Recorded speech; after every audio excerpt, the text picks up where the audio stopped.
Well, my wife and I went to go see a movie in the theater. Probably the second time we've both gone since the pandemic. Since the pandemic. Honestly, either because of where we are in life or our ages, or it just feels like we could become more homebody-ish since the pandemic. We still go out to eat. We've gone to concerts, I guess, but I don't know, we tend to rely more on delivery options than, going to get takeout. But I don't know. I feel like we've changed since the pandemic. So I guess it takes something special to get us out of the house to go see a movie. Because, I don't know, I feel like I'm burnt out on superheroes. Goofy comedies typically aren't that funny. God, I sound so old. Remember what entertainment was like? Before VCRs? If you don't, that's like the golden age right there. Everyone is just, I feel like they're really kind of spoiled right now. If, for example, they wound up playing, like, say, Star Wars on TV, that was a huge deal. Huge!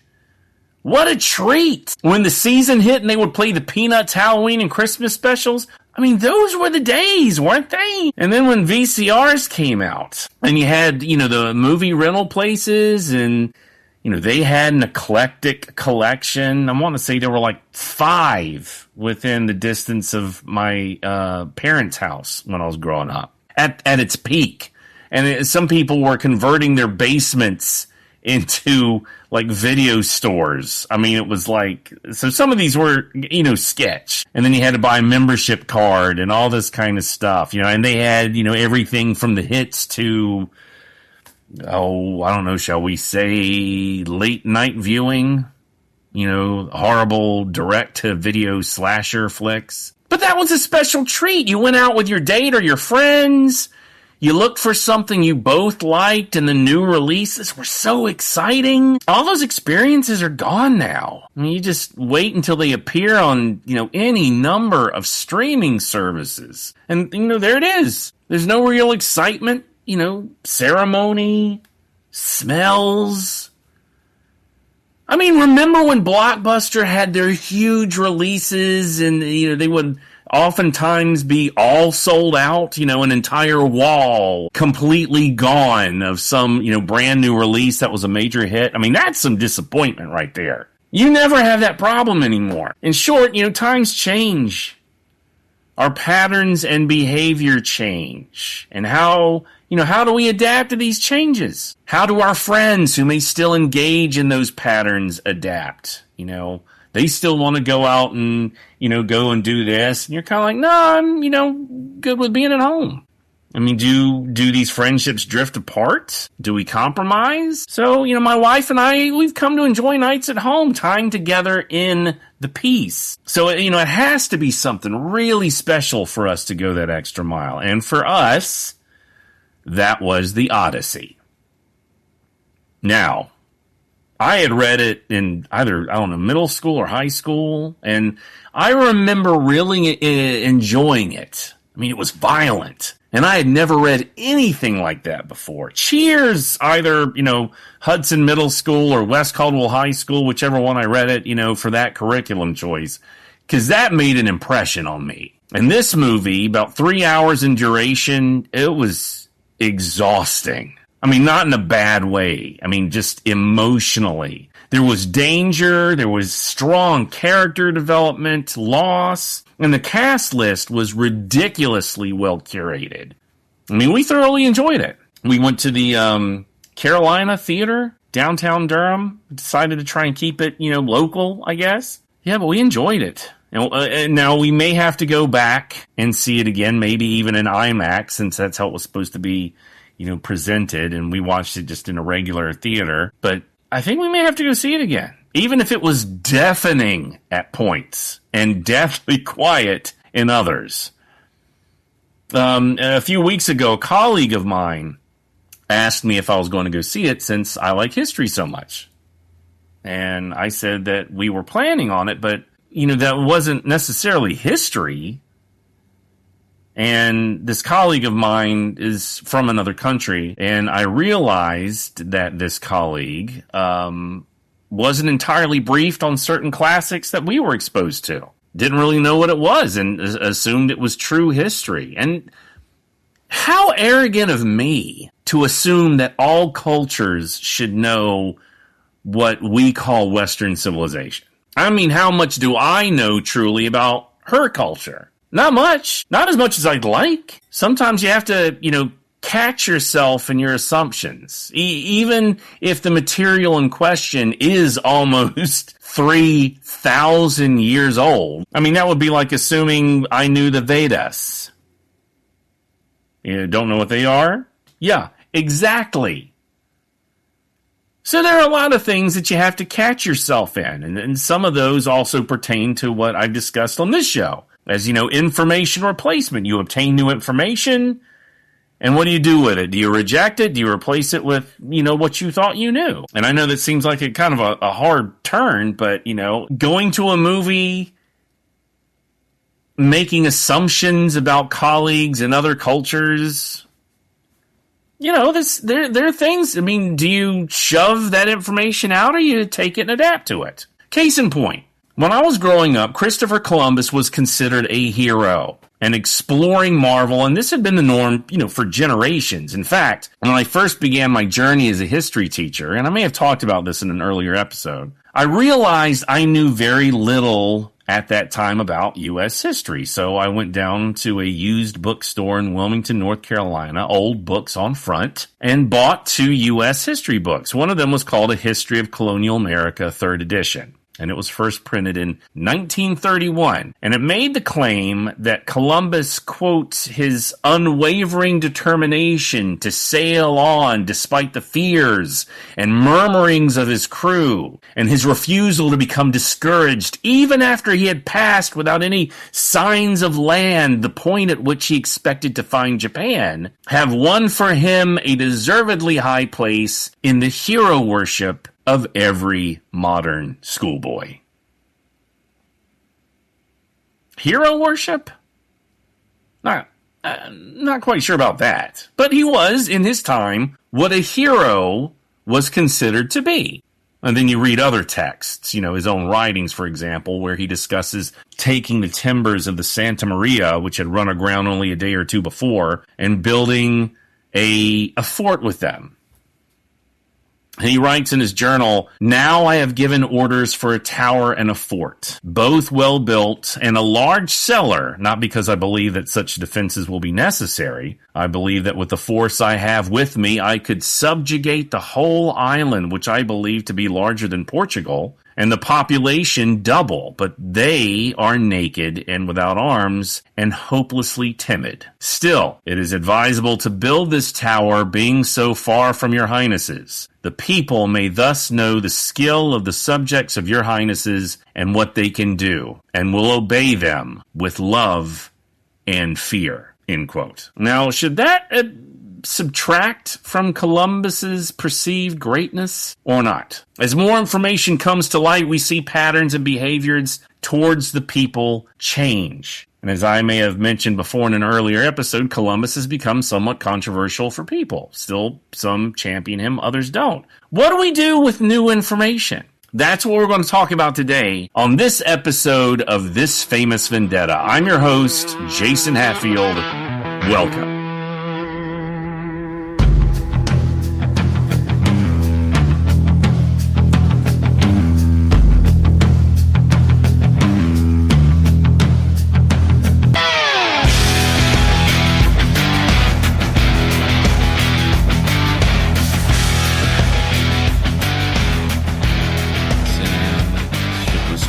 Utilizes construction of a wooden fort. Okay, yeah, I just want to make sure that I got that right. Look at me. Got that right. All right. Okay, here we continue. Last episode, we were talking about the indictments being issued for the people allegedly part of the killings of the 3 McCoy boys in the Paul Paughtry incident, as it's come to be known. We discussed if their killings were indeed justice, and we've discussed its legality, and even if the intention may have been deliberate as to the location for the execution. Hatfield sources seem to feel that justice was served, if not brutally so, whereas McCoy sources feel it was cold-blooded murder, oftentimes disregarding what they had done to cause the execution. Well, indictments are written up, and for years they are reissued, nobody is found, and either Hatfields aren't going into Kentucky that much, or they aren't being caught because they're always armed. Different versions of the stories abound. But we have to remember the families are intertwined. If you recall, John C. Hatfield had a now infamous relationship with Rosanna McCoy, which resulted in, well, no marriage, but a birth of at least one child who allegedly died within a year of its birth. And I say allegedly because there are allegations that the two had two children, or one that may have actually survived. The general family lore is that they had a daughter and she died. The alleged son, we'll get into that later. Well, shortly after, John C. does marry Rosanna's cousin, Nancy McCoy, and this is frequently overlooked or at least stigmatized. Now, did the two, John C. and Nancy, love each other? Because if you watch the series, the Hatfield-McCoy series, it doesn't appear as though they actually do. It feels like Nancy has a plan for vengeance, and her father was Asa Harmon McCoy, who had been allegedly killed by Jim Vance, who is the uncle of John C.'s father, Devil Anse. Still, the Hatfields seem to speak highly of her in many accounts, and she and John C. will have 2 children. Something that's not in the series. And there are actions that are taken or attributed to Nancy that aren't consistent with someone who is seeking vengeance. I mean, she marries John C. They have children together. If she's planning revenge, this is certainly the long game. However, the marriage between John C. and Nancy began to be strained. The Hatfields, for some reason, began to believe that Nancy was giving information to her sister, a woman by the name of Mary McCoy. She's also married, so her name is actually Mary McCoy Daniels. And Mary McCoy Daniels, it was believed, in turn, was relaying this information to other McCoys. So with indictments continuously being reissued and with the potential of, bounty hunters willing to hunt for prizes, some Hatfields decided to use the initiative that they had gathered of their growing reputation for vengeance to convince Mary to, we'll say, be quiet and keep their own kin out of jail. Now, keep in mind that even with information being fed to the McCoys, allegedly, nobody's being caught. Remember that, for years. So, Cap Hatfield, a son of Devil Anse and younger brother of John C., and a hired farmhand named Tom Wallace, known for a streak of whiteness hair, took it upon themselves to cease this alleged information sharing. Now, we kind of talked a bit about Cap, but let's really identify him. Cap is generally understood in family history to have been trouble. And if not trouble, certainly not to be troubled. He was described as having a thick neck, pug nose, and appeared wall-eyed from the explosion of a percussion cap near his eye. So, when we look at, certain actors portraying these characters on TV, sometimes they cast it in a little bit more of a gentler way, perhaps. Now, but let's briefly discuss this, eye injury and, what is a percussion cap? Because I had to use percussion caps a lot in an outdoor drama in Ohio, and I don't want to assume you guys know what it is. So I don't want to just say, oh, it was an injury from a percussion cap, let's move on. In short, it's a system to fire a gun predominantly in the 19th century. Now, just allow me to kind of nerd out for just a second. How we would fire guns back in the day has evolved. In the 17th century, we used smoldering cords that would be attached to a swing arm on the gun, and the arm would dip the smoldering end of the cord into what was called a pan on the side of the gun, measuring less than, an inch in width and length. And this pan had a measure of black powder in it. The smoldering cord would touch the powder. It would ignite the powder in that pan, which would feed into a small hole in the side of the barrel and ignite the powder inside the barrel and discharge the gun. Now, these were all muzzle-loading weapons at this time, meaning you drop everything into the mouth of the barrel, powder, wadding, ball, pack it all in.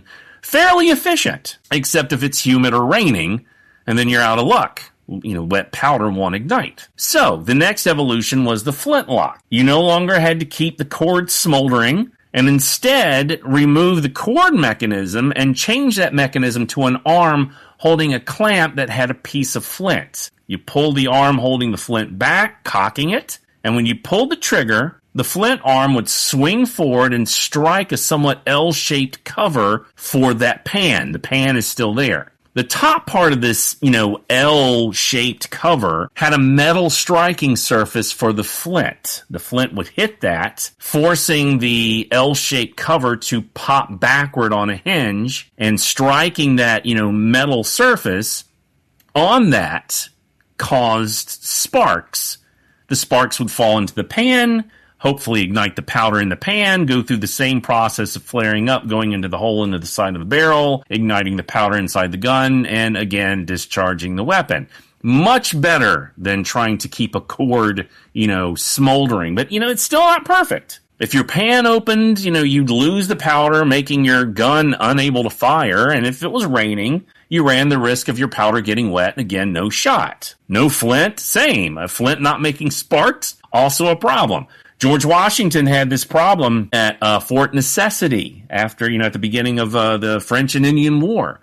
Soldiers didn't have cover. The French and their native allies did have cover, and it starts raining, and Washington isn't able to fire back. His men aren't able to fire back because their powder's wet. So the next evolution becomes the percussion cap. This did away with the flint, the surface striking device called a frizzen, and moved the ignition hole of the barrel from the side of the barrel to the top of the barrel and extended that hole out into what is called a nipple. Yes, that's what it's called, on top of which was the percussion cap, a single-use metal cap holding a pressure-sensitive explosive such as fulminate of mercury. Now you pull back the hammer, pull the trigger, hammer strikes the cap, causing a pop and a spark which travels into a fully covered nipple into the barrel and ignites the powder in the gun.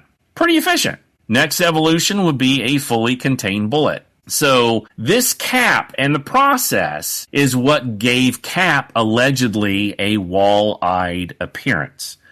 If you ever fired a gun and you had not cleaned it out, there are all number of ways that muzzle-loading weapons could, have a catastrophic, misfire or some sort of issue that could, in some cases blow the gun apart. Now, I don't know the particulars of Cap's situation that gave him this quote-unquote wall-eyed appearance, but apparently it was because of this cap. Now, in the series, it had to do with him cutting down a tree and a splinter gets into his eye.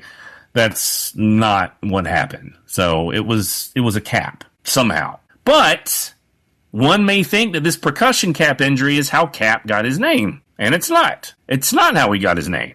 Cap was thus named after his father, Devil Anse, who had been a captain in the Confederate Army and was therefore Big Cap, and so Cap was Little Cap. His name could have very well been Junior, as he was named after his father. And I guess even with the nickname Cap, he still was. Now, growing up, I heard stories of Cap's temper and how he would rarely sit with his back to a door in order to prevent a bushwhack. According to an interview in one of the earliest compilations of this history, Elias talks about how Cap had given the family trouble, quote, since he was table high, end quote. Now, by this point, John C. was believed to be waning in his desire to continue the conflict between the families. Perhaps his marriage to Nancy was making him less confrontational. Perhaps having had 2 McCoy loves, he was losing his taste for ongoing bitterness. Not really sure. So his younger brother, Cap, begins to step up and fill those shoes, and seeing as there were increased problems with these indictments. So, let's bring this all back around to the issue at hand.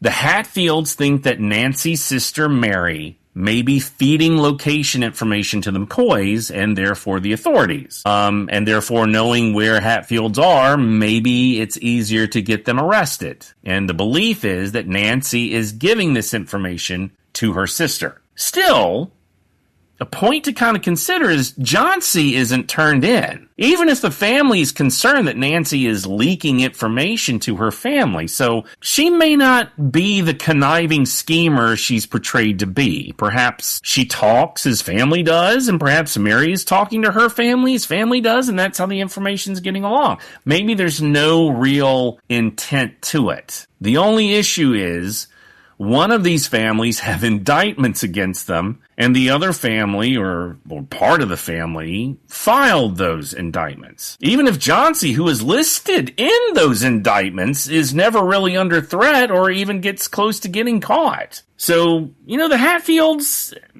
they're still not going to take chances. Again, the stories aren't consistent with the events that happen here. Traveling to Mary McCoy Daniels' house, and that's Nancy's sister's full married name, Cap and Tom, and in some cases others, in the fall of 1886, try to intimidate Mary McCoy Daniels into silence. And they eventually whip her and her daughter with cowtail, or, a whip. In some stories, the people whipped are Mary, and in some cases, possibly Mary and Nancy.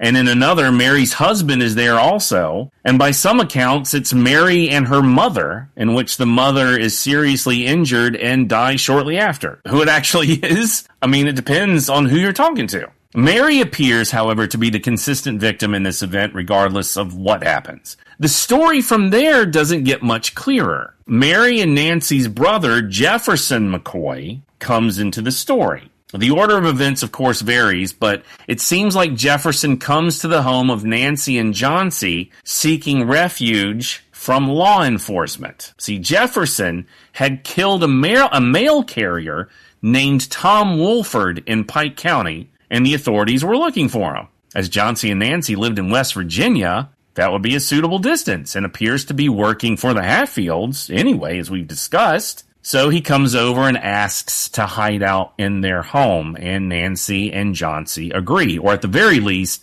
Nancy agrees, and Johnsy goes along with it. Jefferson will stay with them for a time. Now, at some point, the whipping attack on their sister Mary occurs, and Nancy tells Jefferson of the attack, or the story goes that Bill Daniels, Mary's husband, finds the women or whoever was there beaten, if, of course, he wasn't at home, as one account suggests. Now, consider the complicated nature of what's going on.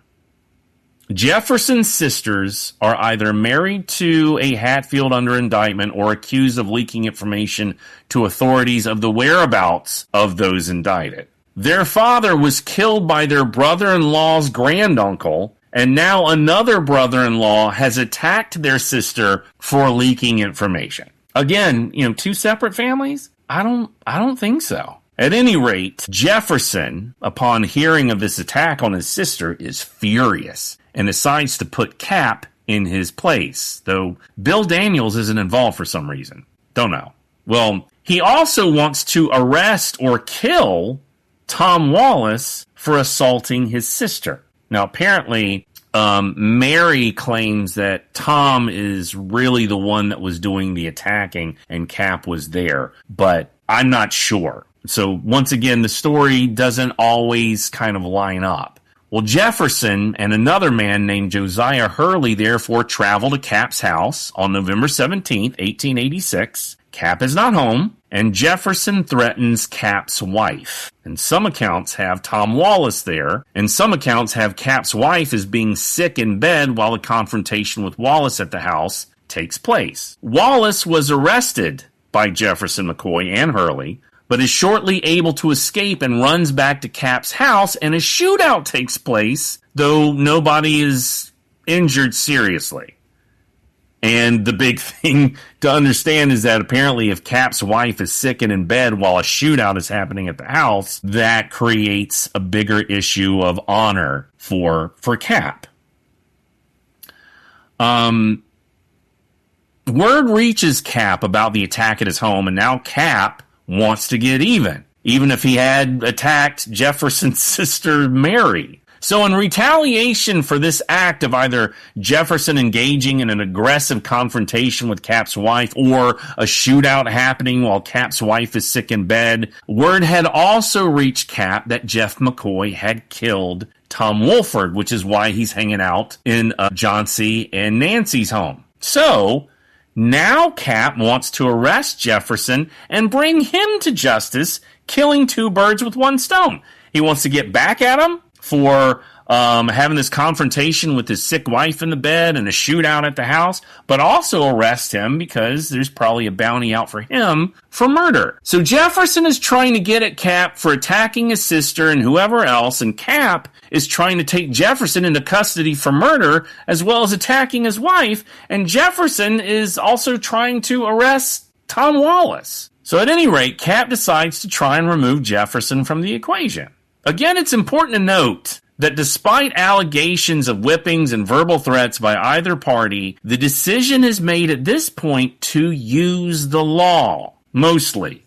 They're getting warrants to arrest these people. They're not just trying to shoot them in the woods. So that's an important point to try and, understand and remember. Well, Cap, figuring out that Jefferson is hiding out at Johnsy and Nancy's, goes there and is confronted by Nancy, who warns him that trouble will come to both Cap and Wallace if they continue to search for her brother Jefferson.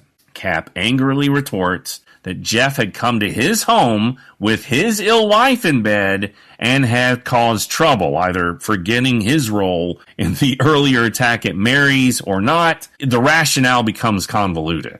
Well, Cap, tracking down Jefferson's whereabouts, as Jefferson having left the house for hunting or some other reason, and having obtained a warrant to arrest Jeff and Hurley, does in fact confront Jefferson and Hurley and arrests them, possibly with Tom Wallace accompanying him, as Wallace was possibly the source for the sworn testimony for the warrants for Jefferson, because the shooting or the attack at Cap's house, in addition to Jefferson's warrant for murder. So this must be going all over the place. For those keeping score, Jefferson has 2 warrants out for him. Wallace apparently has a warrant for his attack on Mary, and Cap apparently doesn't have a warrant at all, despite his involvement in the attack at Mary's. Although I think he's indicted for the shooting of the 3 McCoy boys. So everybody's wanted for something at this point.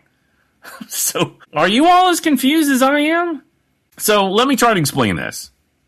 Jefferson McCoy is wanted for murdering a mail carrier and is hiding out with Nancy and Johnsy. Nancy is his sister. Cap and Tom Wallace, in an unrelated situation, attack Jefferson's sister's Mary, who is also Nancy Hatfield's sister and Johnsy's sister-in-law, as well as Cap's sister-in-law for that matter, for possibly relaying information about Hatfield whereabouts to the McCoys and therefore the authorities. Jefferson confronts Cap's wife and Tom Wallace at Cap's house, possibly resorting to a shootout with Cap's, wife sick in bed, and Tom swears testimony for Jefferson's attack, allegedly at Cap's house, getting a warrant for Jefferson's arrest, making it 2 warrants for Jefferson.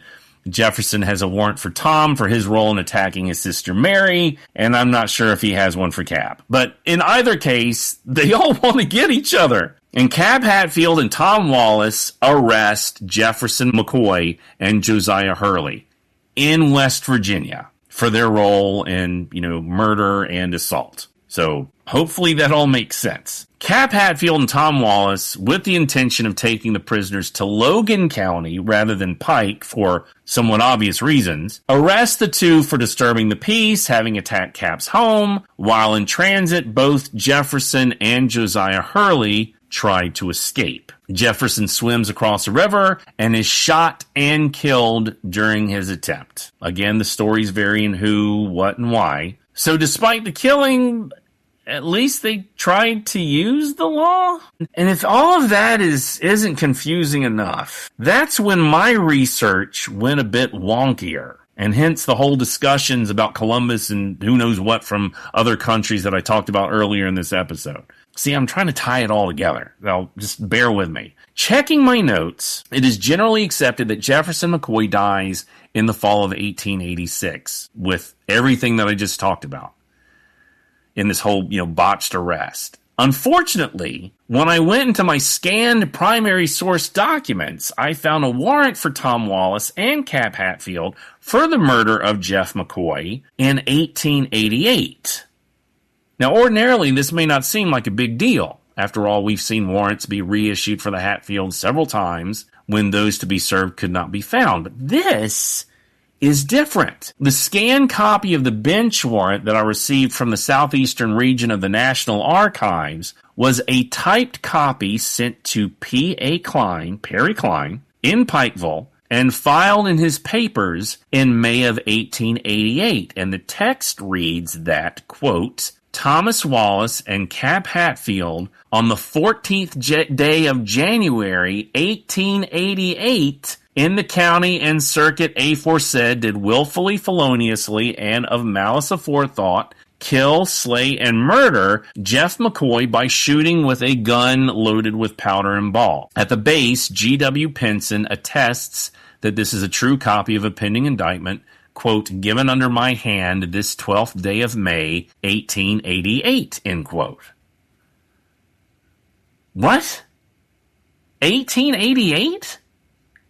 I had to recheck my references, and four of the books I'd read to that point each claimed that Jefferson McCoy was killed in the autumn of 1886. Now, when I checked their sources, two of those sources were referencing the other two books, which were written in the 1970s and use oral histories or, earlier written histories of the feud. There's nothing specifically documented to note the year 1886 in an official capacity. Now, granted, I too am using these sources as well as oral histories from my own family and, whenever possible, these official documents. Another reference pertains to two articles, both from February of 1888, in which the slaying of Jeff McCoy is discussed, but I can't seem to see a date depicting 1886 as that date in question, though the Courier-Journal does specify that the killing happened sometime before what we will come to know as the New Year's Day Massacre, which will happen at the start of 1888. And we'll get into that. I even did a Google search for Jefferson McCoy and found pictures of these same scanned copies stating his death was on January 14th, 1888, yet listed his death as being 1886, going further to state that nobody knows where Jefferson is buried. Well, I know how that feels, and we'll get into that too. So this is confusing, as there is nothing documented in the courts or newspapers that I could find to this point stating that it was 1886. So my point is, when did Jefferson McCoy die?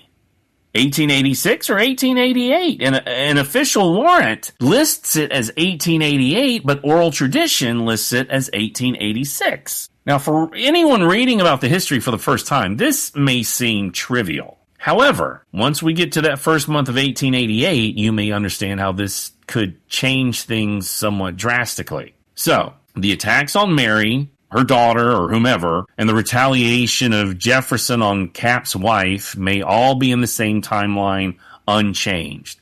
But Jefferson apparently isn't dead yet. Or is he? And what do I do with this information? Perhaps, things are getting tense. If Jefferson is killed, as we've seen, weren't warrants also issued for Cap and Tom shortly after? Or 2 years later? But wouldn't the dates of the events need to be correct? As we progress, we'll need to check and see what is reported when these, people are interviewed by reporters, as that will happen. But at any rate, Tom Wallace, will be captured. He'll escape prison, so his second attempt to be captured, and he escapes, and he will be eventually shot and killed by bounty hunters who claim that the body was too difficult to remove from the mountains, so they brought back his scalp of a white streak of hair in order to claim the reward. The first of the Hatfield side, Tom Wallace, is brought to justice? So if the warrants are official, then Jefferson doesn't die in 1886. But nearly every other written account seems to claim he is. So what am I missing? Maybe I'm not missing anything. Maybe this one piece of primary documentation was just wrong, even if sworn under an affidavit. So what do? Do I trust it and challenge the narrative, or do I disregard it? Does it affect the narrative at all regardless? Well, you have two attacks from different people, although related, now seeking each other for justice. One is captured for murder, tries to escape, and is killed in the process.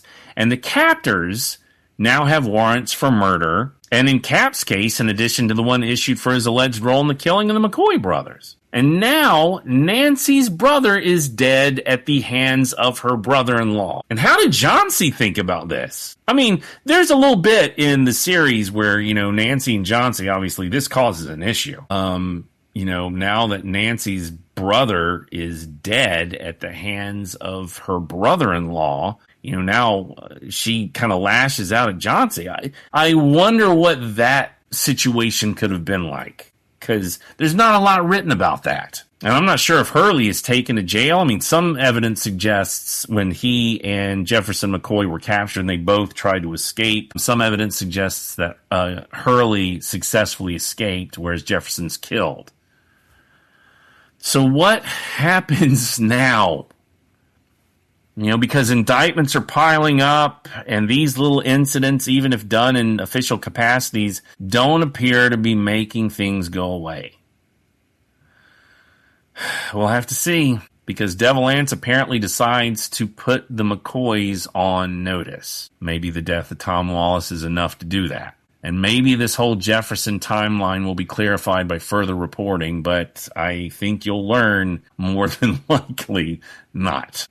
Does your brain hurt? Because mine kind of does. Well, then let's give it a break for now, and we'll circle back around in a couple weeks. Join us next time on this famous vendetta. Thank you for listening. Find us on social media and reach out to us. We'd love to hear from you. Now go out there and make history in a good way. See you next time.